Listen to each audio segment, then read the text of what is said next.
Welcome to the Parkland Report. This is the show where we talk to the people making things happen here at Parkland College. I'm your host, Stephanie Stewart, the Vice President for Strategic Partnerships and Workforce Innovation, and I have the privilege of talking to all sorts of leaders from around Parkland College. So today we're going to learn a little bit about the Parkland Planetarium, the Staerkel Planetarium, and the Parkland College Foundation. But our first guest is Professor Erik Johnson, who is the director of the Staerkel Planetarium. Welcome to the show. Thank you so much for having me. Yeah, you're a regular guest on the show. Oh, that's true. And there's always exciting things happening at the planetarium. Oh, yeah. And so before we launch into everything that's going on, tell us a little bit about how our planetarium bridges the academic and community for the college. That's a great question. I would say that even though there's certainly an entertainment aspect to this and also the educational value, I do feel that it bridges both of those qualities right there in the sense that we offer shows to the public, but we're also a space where school groups can come visit the planetarium to help with classroom instruction. And we also are a space to help in the instruction of college classes as well. We have many students in the community who end up having the Staerkel Planetarium as their first experience at Parkland College, as a matter of fact. Yeah, thank you for that. I think it's great to frame the conversation that way because I feel like so many aspects of what you all do kind of bounces back and forth in the academic realm and that community that feeds one another. Mm-hmm. So tell us what was going on at the planetarium right now for the fall. Kind of what's on the docket? What can people expect? Well, we've been doing lots of great aspects of expanding what we are able to offer. Of course, people know about the planetarium, and when they think about that, they think about stars, they think about space, they think about the planets, and so on. But I also felt it was a unique way to be a performance space. A couple years ago, we hosted a theater production in the planetarium. To accommodate that, we actually did something in a way kind of drastic. We removed 2 rows of seats for that show, but it opened up a lot of space in the front of the dome to allow other performances to happen. Last year was our first year of hosting the Wind Ensemble concerts. So the Parkland Wind Ensemble performed there on multiple occasions throughout last year, and then this year we were actually part of Pygmalion. We had Sinfonia da Camera, a University of Illinois music collective.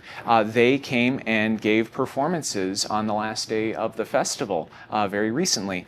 We look forward to having future musical performances now that we have this additional opportunity. Along the same lines with music, it goes along with the fact that we have been renting a laser projection system each year to coincide with various holiday shows. Last year we had it in December, and this year we're moving back to having it in October. So we'll have lots of great Halloween-themed shows, and we try to offer music of many different pop varieties, going back to stuff in early pop like the Beatles and Motown, and even now showing stuff. I think we have a Billie Eilish show and a Lizzo show that will be playing at the end of October. Oh, that's exciting. Yeah, I love how you guys keep it fresh and relevant and kind of blend the pop culture with some of the more science-oriented programming. Absolutely. It lures you in with Lizzo, and then you'll stay for the astronomy. That's right. Yeah, because the laser images, they take up quite a bit of the dome, but not all of the dome. And we feel like these people are paying good money to support the planetarium and get this bit of entertainment. And so we actually use our existing software to fill up the rest of the dome with various imagery. We love to be able to we put up the stars and then we actually fly you a bit through our galaxy. We're able to move the stars around as we go through the galaxy during the shows, and then we can show all sorts of other imagery like the artwork that goes with constellations, for example. Outstanding. Yeah. You were also mentioning a special laser show aligned to upcoming Pride Fest. You want to talk about what that will entail? Yeah, so I believe in years past, Pride Fest was happening in September. They moved it back to October this year. If memory serves correctly, it's on October 25th. And when we were scheduling the laser shows, it was suggested to me by my colleagues in the planetarium that, hey, we should do a Laser Pride show. And we'll have that air the same evening as doing Laser Billie Eilish. And we're actually putting both of those shows on that Saturday night as the same night as Pride Fest. That was not intentional, but we're going to lean into that. I think it worked out perfectly. I'd say so. Yeah. from a coordination standpoint. So let's talk about the astronomical aspect of the planetarium, and you know, what a community member, let's say it's their first visit, whether it's a child in school or even just someone that's never come to Parkland before and they attend a show that's maybe more of the traditional planetarium show. You know, what can they expect to learn about, and what is that experience like for them? Oh, of course, yeah. For a regular planetarium show, we have a lot of programs that are pre-recorded, mostly focusing on various aspects of the universe to tell people either about supermassive black holes, like we're playing in September, maybe talking a little bit about general relativity as we focus on in October, or maybe you just want to learn about the planets, and that's always great as well. But we always have time to offer a live component. People want to come to the planetarium and see what stars are up, see what the moon is looking like right now. Now, we can't show them the moon throughout the entire month. Of course, it'll go through that whole cycle of phases, but we can show them what they would expect to find in the night sky, even if it's cloudy outside. That will show them what constellations to look out for, what planets might be up at this time of the year, even the evening, and to also, you know, maybe review some other concepts that they might have learned when they learned about the stars, galaxies, the sun, and the Earth when they were in school. That's great. So what could we expect if we looked at the night sky this time of year? What would we putting me on the spot. To see? No. Sorry. No, that's okay. So what's funny is even though fall has just recently started, you still, right after sunset, still get to see many of the summer constellations. We start off by looking directly overhead and seeing 3 bright stars in the summer triangle. They're so bright you can even see them in town with heavy light pollution. If you're outside of town, when you look to the south, you will find the constellations in the zodiac of Sagittarius and Scorpius, and connecting those two, if the skies are dark enough, you can actually see the Milky Way right after sunset at this time of the year, which is always just lovely to see if you can enjoy such a dark sky. As you go later into the night, you'll notice the fall constellations coming up, including Pegasus, Cassiopeia, and you even can find Andromeda. If the skies are dark enough, you may see the Andromeda galaxy over there. Very cool. Some stargazing tips for our audience.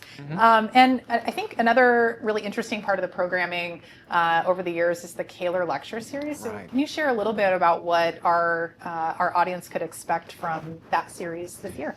Absolutely. I feel that people get enough astronomy from us. So while we do have one of our speakers focusing on astronomy, I love the fact that the Kaler Science Lecture Series can talk about as many aspects of science as we can bring in people. So throughout the academic year, on the first Friday of the month, we invite a speaker to come and talk about their area of expertise or their research.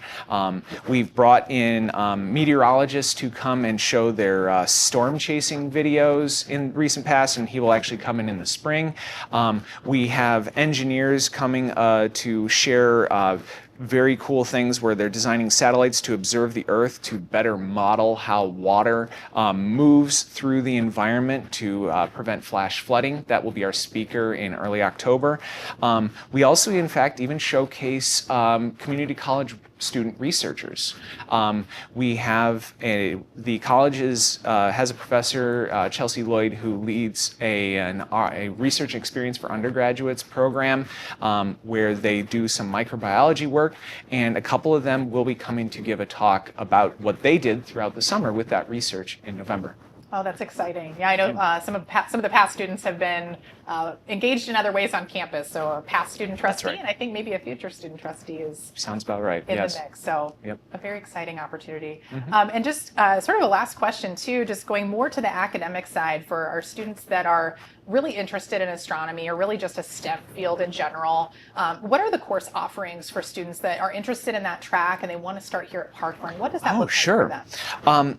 When there are students who are interested in taking astronomy, we offer 2 courses to help fulfill the physical science requirement for the general education requirements there.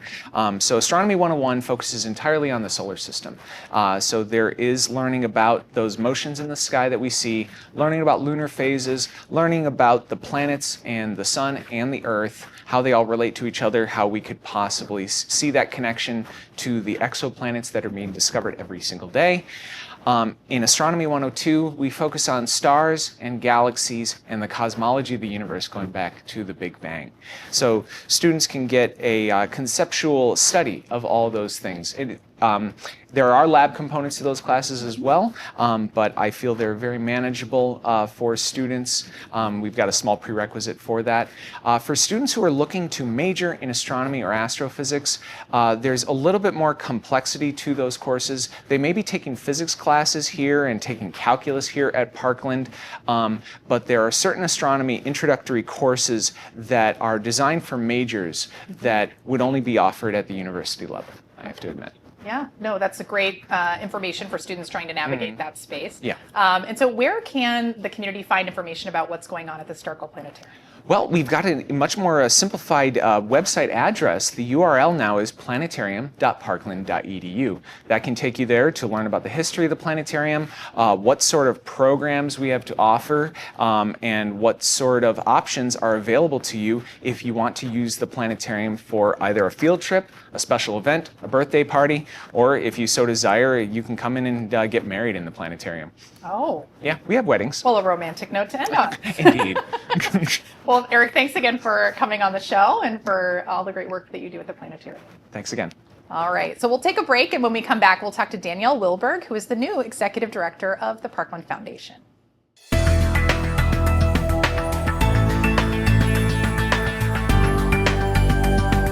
I resell secondhand and vintage clothing. I started during COVID just as a way to make a little bit of money because it was in the middle of lockdown, and then I kind of just never stopped. I've always had an interest in fashion, and I've always grown up going to thrift stores. In those 5 years that I've been doing this, I've really seen the field skyrocket, and I feel like I have a lot of knowledge and a lot to provide, and it's just really a lot of fun for me. Well, it definitely helped me refine my public speaking skills. I've been working on this speech for a while, and it encouraged me to do a lot of studying and knowing some statistics that I probably otherwise wouldn't have about the field that I'm in. And I have a lot of new connections now. I'm going to first get a digital camera. Right now I use my iPhone when I take photos, so I'm really excited about that. And I am going to subscribe to a profit tracking platform. I'm also really excited about getting some access to wholesalers because that's currently something that's out of my price range right now, but that way I can just get a lot more stock at once. A win-win situation. I mean, it's two hours of your life every other week, and everyone is really helpful and willing to provide you with resources, and I was able to talk to the local small business center and a bunch of financial advisors. I don't think I could have spent this time better than participating in Cobra Venture.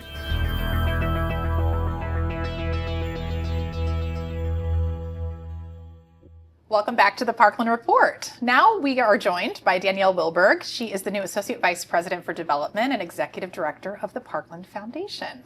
Well, thanks for having me on today's Parkland Report. Yes, no, it's your first time on the show, so It is. you were here observing with Erik Johnson, who's a seasoned guest on the show, and so we're glad to have you. Well, thank you so much. Danielle and I get to work very closely together each day here at Parkland, and but this has been a journey back to Parkland for you. So why don't you share with our viewers kind of what your role was previously and what brought you back to Parkland College? Sure thing.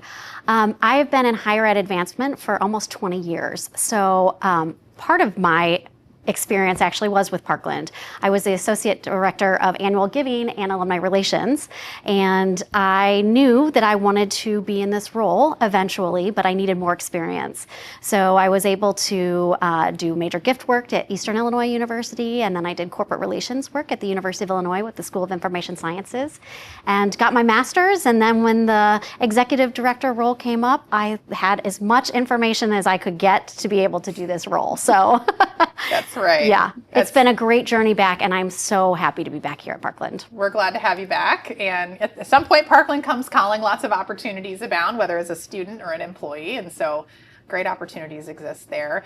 So let's unpack the mission of the Parkland College Foundation, because obviously most community members are familiar with Parkland College in some capacity, but what the work of the foundation looks like might be more of a mystery. So can you share what the foundation does for the college? Sure.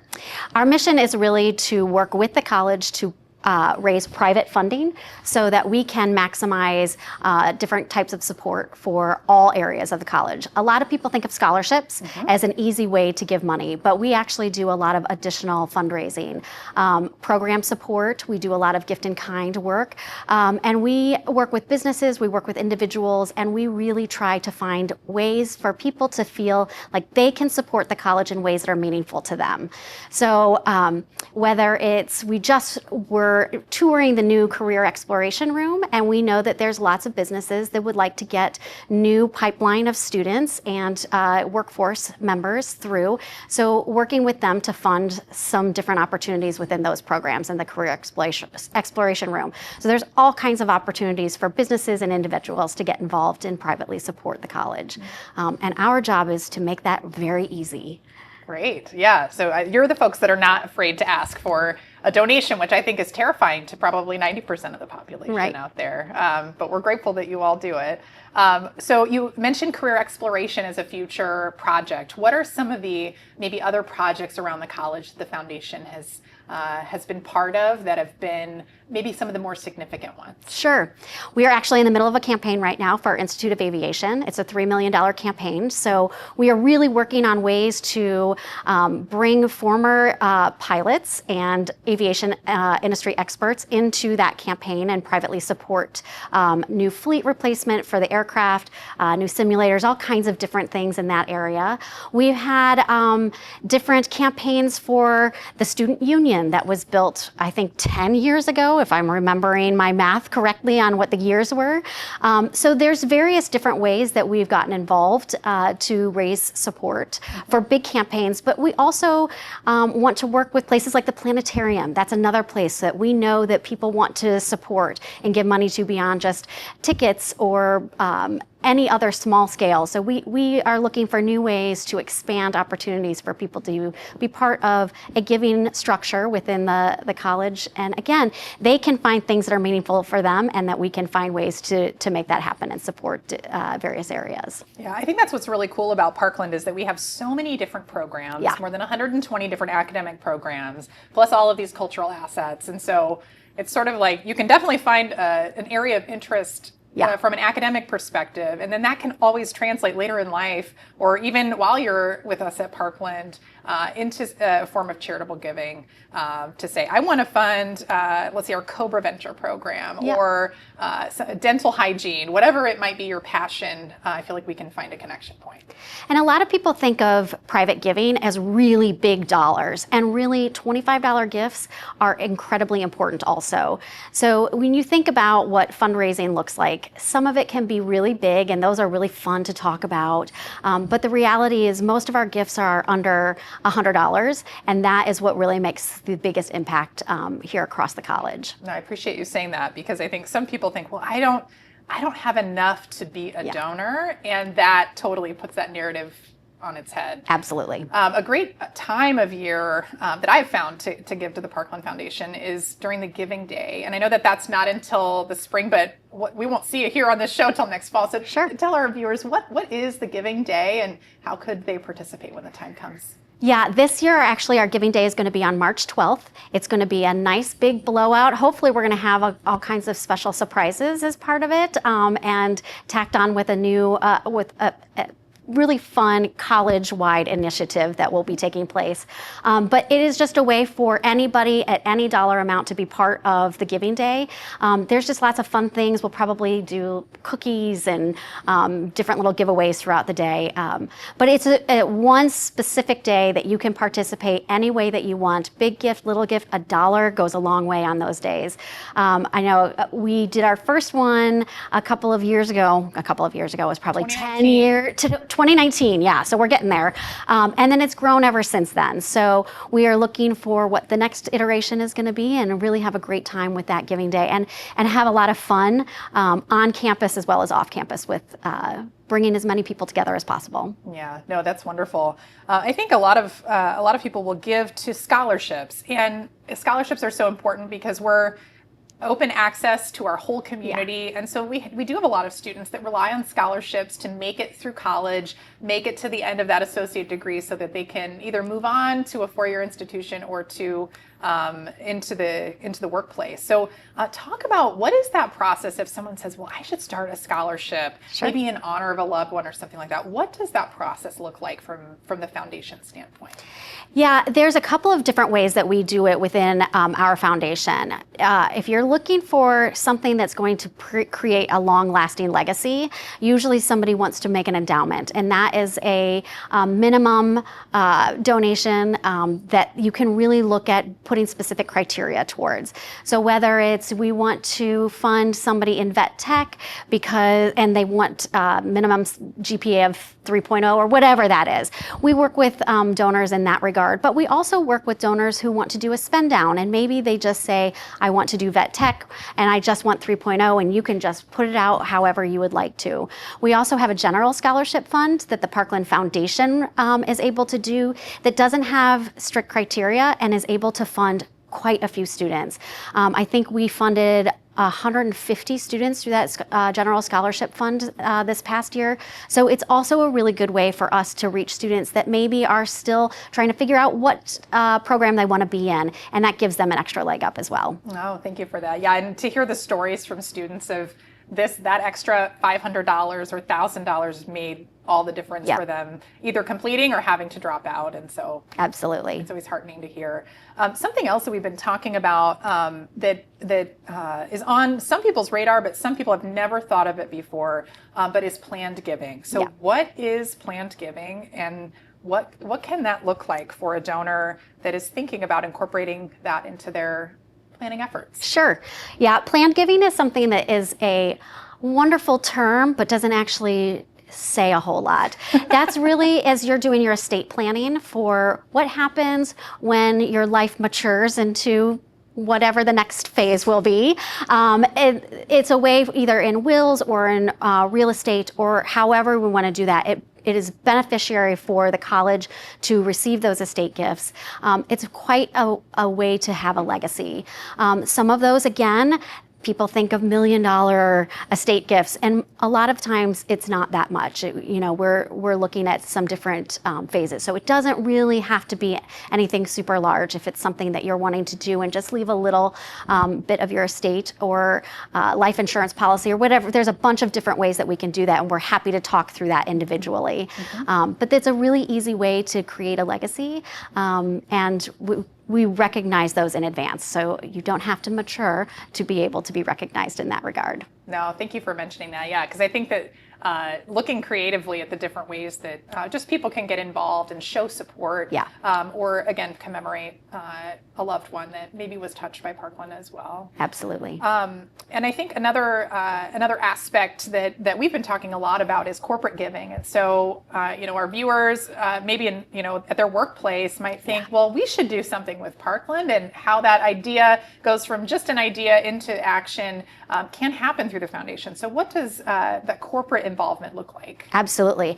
I actually can give you a really specific scenario and how we just worked with a company that wanted to help get students in the welding program to a particular conference, and they were able to support, because they give to the program fund, the bus and the transportation to get the students there. So it was an extra cost for our students, it wasn't extra work for our faculty, and it was Depke Welding, and they were actually helping with the welding program. So there's ways for you to actually work within your actual program. It helps with the workforce pipeline that you're looking for, and it gets your name in front of students that maybe didn't even know you existed. So that's one aspect, but we also know that they want to invest in the community as a whole. We know businesses are looking for ways to support the community and the Parkland College programs and academics, but also community outreach areas. College for Kids is one that we talk about quite a bit, are also areas to be able to support. Sometimes with those corporate gifts, we can take a photo with a very large check. As a matter of fact, publicity. we can. We did that yesterday as well. So if you're looking for the person with the big checks,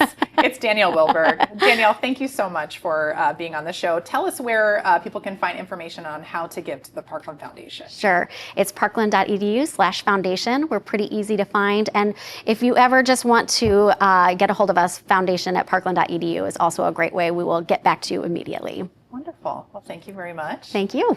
Well, that's it for today's edition of the Parkland Report. We will make sure to keep you in the loop on the people making things happen here at the college, and we'll see you next time.